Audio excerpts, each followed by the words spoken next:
Hello, and thank you for tuning into this week's Mayor's Update. As always, we have a lot of important information to share with you here this week, so please feel free to share this video with your friends, family, relatives, and anyone else who you think may find this information helpful or interesting over the course of the next week.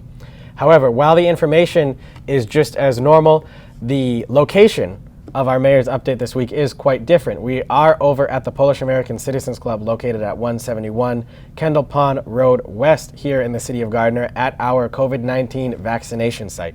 I wanted to make sure that anyone who watches these videos who does fall into the Phase 2 vaccination category has a chance to see what our vaccination site looks like so you know what to expect when you go to your appointment. And the first items that we are going to be talking about in this week's update are our COVID-19 data and vaccination process updates. To date, 2,118 residents of the city of Gardner have contracted COVID-19. Of those, 395 are current active cases. Of our current active cases, 60 are located at the NCCI Gardner State Prison facility that we have here in the city, and 5 are located in our nursing home facilities. And unfortunately, we have lost 43 residents of the city of Gardner to COVID-19 since the pandemic began. However, we are on a downward trend in the number of active cases that we have here. Our numbers are much smaller than they were in the post-Thanksgiving holiday season. However, that does not mean people should not take this situation as seriously as we have been over the course of the past year.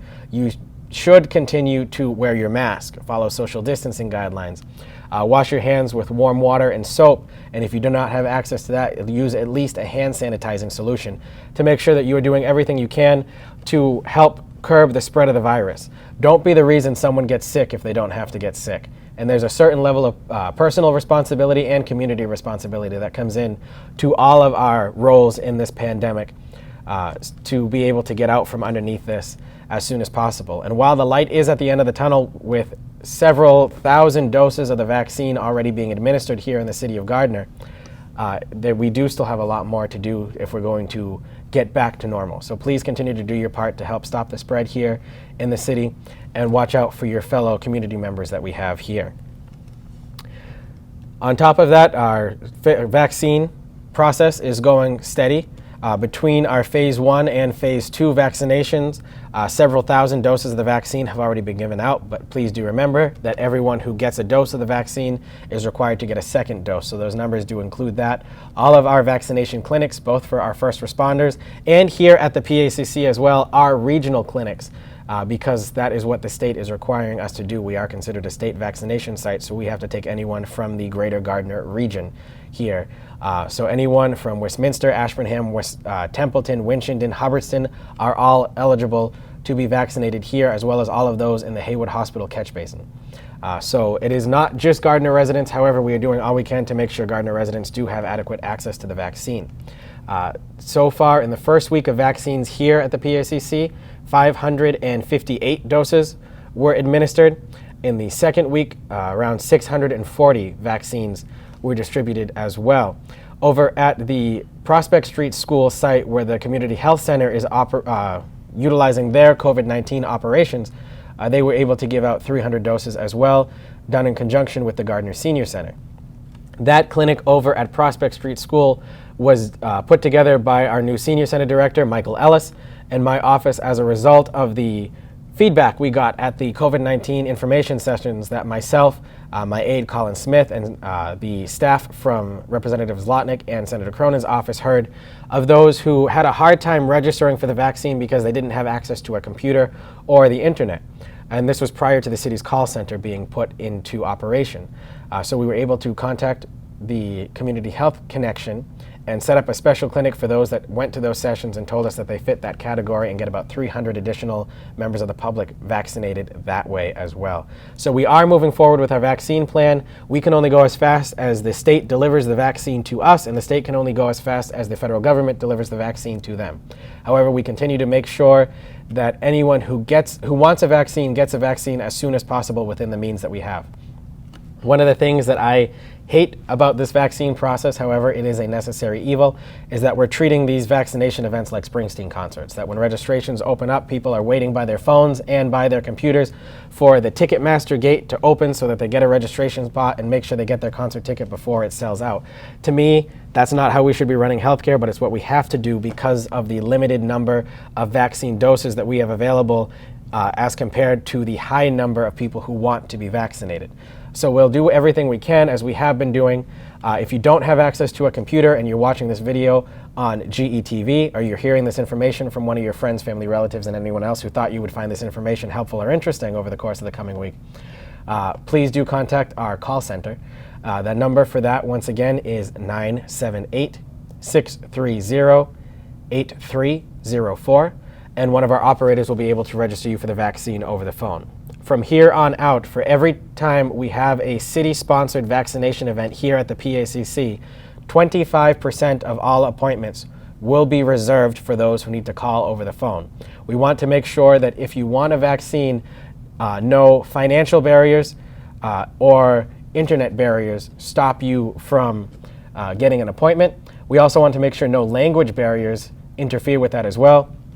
So we do have a Spanish-speaking operator in the call center, and we have been given access to Haywood Hospital's translation service, that if you require a language that is not English or Spanish, we can call in and three-way call in a third-party translator who can access multiple different languages that we can use to assist in our appointment registrations. So the options are all there, and we are doing everything we can to make sure anyone who wants a vaccine can get their vaccination. In terms of other news going on here in the city of Gardner, we did have quite a couple snowstorms in the past week, and we do have several snowstorms planned for the coming week as well. I want to say a thank you to our crews at the Gardner DPW for all of the work that they've been doing out late hours at night, early hours of the morning, plowing and sanding and treating our roads to make sure that traffic is as safe as possible for those who are commuting through the city.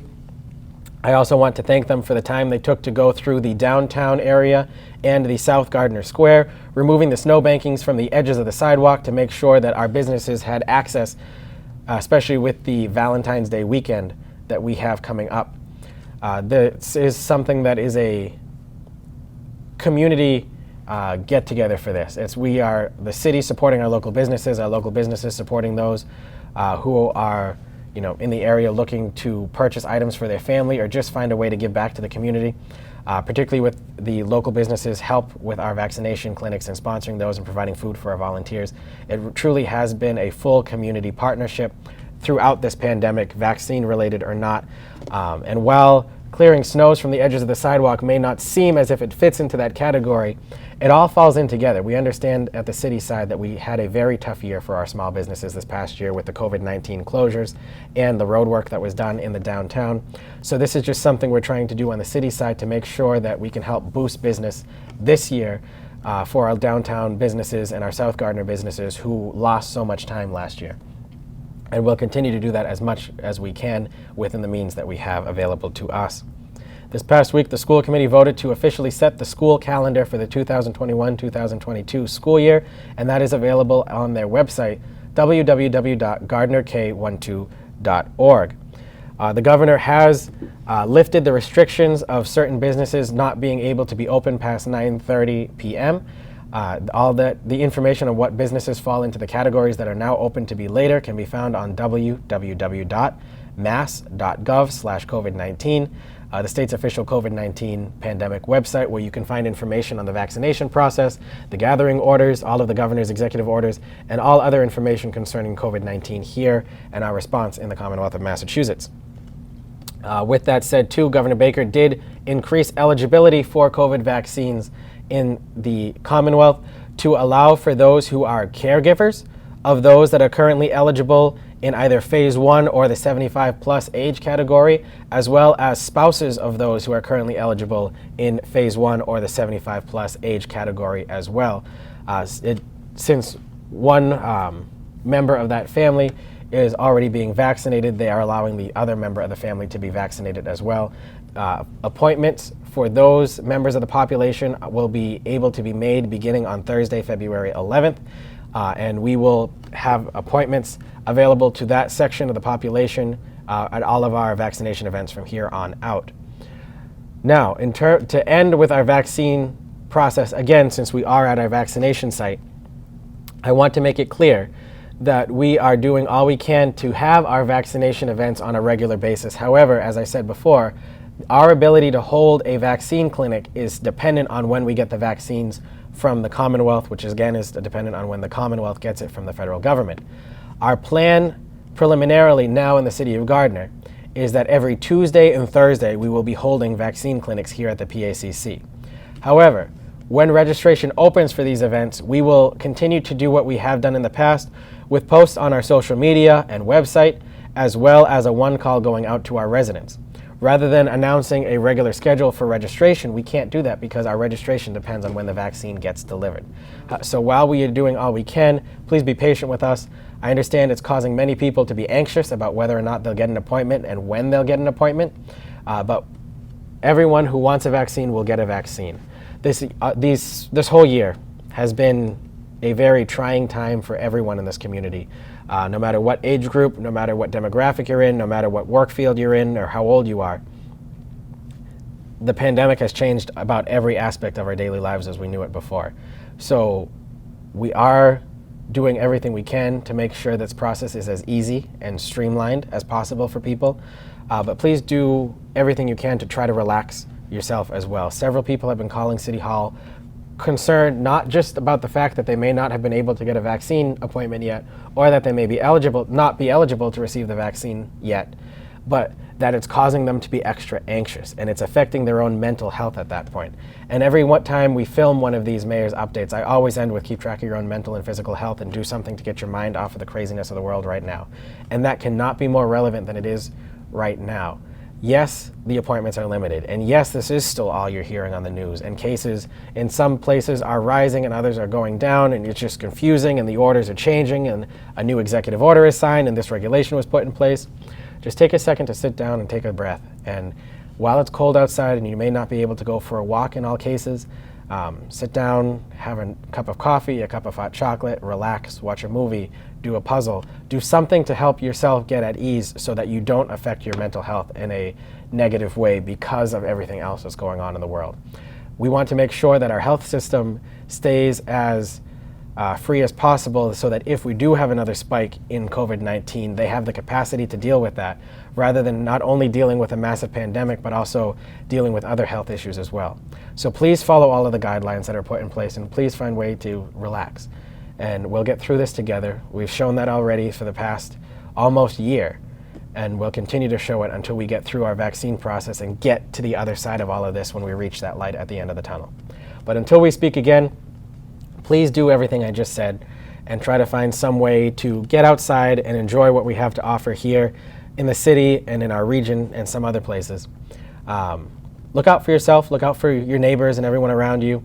And until we speak again, whether it's here at the PACC at a vaccination clinic around town or when you're watching next week's Mayor's Update, I hope you have a great day and I look forward to speaking to you soon. Thank you very much and have a good day.